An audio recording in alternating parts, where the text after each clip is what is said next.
தேவ பிள்ளையே, நான் பிறந்து வளர்ந்ததெல்லாம் வால்பாறை பகுதியில் வில்லூனின் ஒரு சின்ன எஸ்டேட்.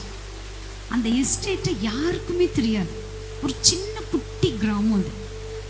ஸோ ஒரு முறை அந்த கிராமத்தில், அந்த எஸ்டேட் என்று சொல்லப்படுகிற அந்த பகுதியில் பார்த்திங்கன்னா நிறைய பேர் காய்ச்சல் வந்து மடிஞ்சிட்டே இருப்பாங்க.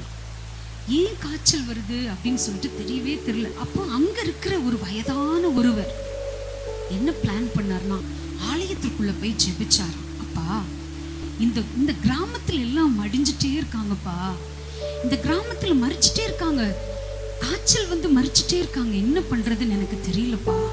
ஆனால் விசுவாசத்தோடு நான் ஒன்று செய்கிறேன்ப்பா, ஒரு சிலுவை எடுத்துட்டு போய் ஒரு பெரிய மலையில் நட்டி வைக்கிறேன் அப்படின்னு சொல்லிட்டு, சிலுவை மலை என்று ஒரு மலை இருக்கிறது. அந்த மலையில் ரொம்ப தூரம் மேலே ஏறணும். அப்போ 3 மலைகள் இருக்கும். ஒரு மலை, செகண்ட், தேர்ட், அப்படி 3 இருக்கும். அந்த மலையில் இந்த வயதானவர் என்ன செய்வார் தெரியுமா? மேலே ஏறி போய் ஃபர்ஸ்ட் மலையில் ஒரு சிலுவையை நட்டினாரு, 2வது மலையில் ஒரு சிலுவையை நட்டினாரு, 3வது மலையில் ஒரு சிலுவையை நட்டிட்டு கீழே இறங்கும் பொழுது தேவ பிள்ளையே விசுவாசத்தோடு செபிச்சுட்டு இறங்கினாரு. அதுக்கப்புறம் அந்த கிராமத்தில் மரணமே இல்லை. ஹல்லேலூயா, ஆமே. அப்படி ஒரு சிற்றாலயத்திலே என் பெற்றோர்கள், ஆமே, என்னுடைய தாயும் தகப்பனும் சர்ச்சில் ஒரு 15லேருந்து 20 வருஷம் வரைக்கும் என் பெற்றோர்கள் தான் காலையில் 3 மணிக்கு எழும்புவாங்க. என் தாயும் என் தகப்பனும், நான் சின்ன பொண்ணாக இருக்கும்போது 3 மணிக்கு எழும்பி ஆலயத்தை ரொம்ப சூப்பராக க்ளீன் பண்ணிடுவாங்க. ரொம்ப சூப்பராக. ஐயர்வாள் உள்ளே வந்தால் சொல்வார், பா என் முகம் தெரியுதுன்னு பாரு, அந்த அளவிற்கு அவ்வளோ க்ளீன் பண்ணுவாங்க சர்ச். நான் வளர்ந்தது ஒரு CSI திருச்சபை. ஸோ அங்கே சர்ச்லலாம் பார்த்தீங்கன்னா இந்த புல்பிட்டு, அப்புறம் சிலுவை, இதெல்லாம் வந்து பித்தளையில் இருக்கும். ஸோ அதெல்லாம் நல்லா பாலிஷ் பண்ணணும். என் தகப்பனார் அதெல்லாம் பாலிஷ் பண்ணி நல்லா சர்ச்சை க்ளீன் பண்ணி, என்னுடைய தகப்பனார் என்ன செய்வார் தெரியுமா? ஊழியக்காரங்க யூஸ் பண்ணுற அந்த டாய்லெட்டை கையில் தேய்ச்சி கழுவுவாங்க. எத்தனை வருஷம் தெரியுமா? 15 வருஷம். ஒரு நாளும் என் தாயும் என் தகப்பனும் அந்த வேலையை செய்யறதுக்கு சலிச்சதை நான் பார்த்ததே இல்லை. அப்போ சின்னதுலேருந்து என்னை பக்தியில் வளர்த்தாங்க என்னுடைய அப்பாவும் அம்மாவும். எனக்கு நல்ல ஞாபகம் இருக்குது. எனக்கு 10 வயசாக இருக்கும்போது என் அப்பா சொல்லுவாங்க, மகளே எந்திரி, மணி 4 ஆயிடுச்சு, நான் ஹார்மோனியம் வாசிக்கிறேன், ஹார்மோனியத்தை நான் ப்ளே பண்ணுறேன், நீ பாடல்களை பாடுன்னு சொல்லுவாங்க. எத்தனை வயசில்? 10 வயசில். இப்போ நம்ம பிள்ளைங்களாம் எத்தனை மணிக்கு எந்திரிக்கிறாங்க?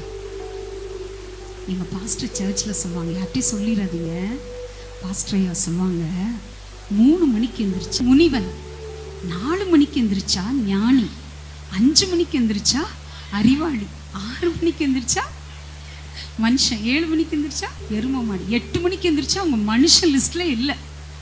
ஆமே. ஸோ எனக்கு ஞாபகம் இருக்கு, என் தகப்பனார் என்னை 4 மணிக்கு எழுப்புவாங்க.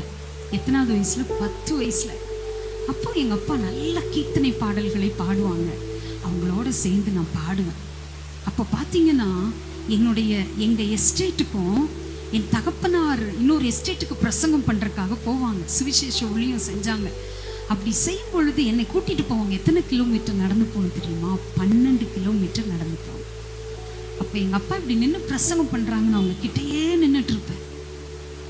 சிறு வயதில் பெற்றோர்கள், எதற்கு இந்த வார்த்தையை நான் சொல்கிறேன்னா, ஆசரிப்பு கூடாரத்திலே கூட்டம் கூடின ஸ்திரீகள் ஆசீர்வதிக்கப்படுகிறார்கள். என் தாய் 5வது தாங்க படிச்சிருக்காங்க, பெரிய படிப்பறிவு இல்லை. ஒரு ஏழை குடும்பத்தில் நான் பிறந்தவள்.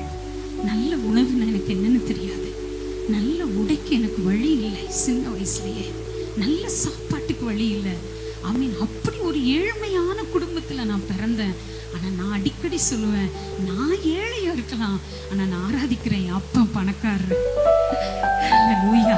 எத்தனை பேர் ஆமேன்னு சொல்றீங்க? தேவ பிள்ளையே, ஆலயத்தில் வந்து என் தாயும் என் தகப்பனும் அவங்க செஞ்ச அந்த வேலைகள் என்னை உயர்த்தினது. ஆமென். என்னை உயர்த்தினது. அவர்கள் வந்து கர்த்தருக்காக காட்டின அந்த வைராக்கியத்தை என் தேவன் பாராட்டினார். தேவ பிள்ளையே, ஒரு இஸ்ரவேலில் இருக்கிற ஒரு பெண்மணி உயர்வுக்கு காரணம் என்ன தெரியுமா? ஆசரிப்பு கூடாரத்தில் அவங்க கூடினாங்க. எத்தனை பேர் விசுவாசிக்கிறீங்க? தேவ பிள்ளையே, நான் இன்றைக்கு உங்களுக்கு சொல்லுகிறேன், இந்த ஆலயம் தாங்க உங்களுக்கு அப்பா வீடு. தாங்க உங்களுக்கு தகப்பனுடைய வீடு. இந்த ஆலயத்துல கூட கூட கூட ஆண்டவர் உங்களுக்கு என்ன கிருபையை கொடுப்பார் தெரியுமா? ஆவியில உற்சாகத்தை கொடுப்பாரு. சோர்ந்து போற சூழல் வரலாம், வாழ்க்கையில பிரச்சனை வரலாம், வாழ்க்கையில சோர்வுகள் வரலாம், நிம்மதி இல்லாத ஒரு சூழல்கள் இருக்கிற மாதிரி தோணலாம். ஆனா என்னைக்கு இந்த ஆலயத்துக்குள்ள காலம் மிதிச்சிங்களோ அன்னைக்கு இருந்து நீங்க டெஸ்ட் பண்ணி பாருங்க, எத்தனை விதத்துல அப்பா நம்மளை உயர்த்தி வச்சிருக்காருங்க. ஹல்லேலூயா, ஆமென்.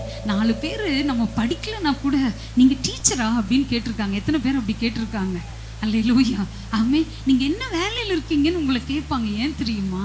கிறிஸ்டியன்ஸ் ஆண்டவரை இயேசுப்பாவை ஏத்துக்கிட்டாலே ஆண்டவர் கொடுக்குற ஒரு விசேஷித்த கிருபை நம்ம முகத்துல ஆண்டவர் வச்சிருக்காரு. எத்தனை பேர் நம்புறீங்க? ஹல்லேலூயா.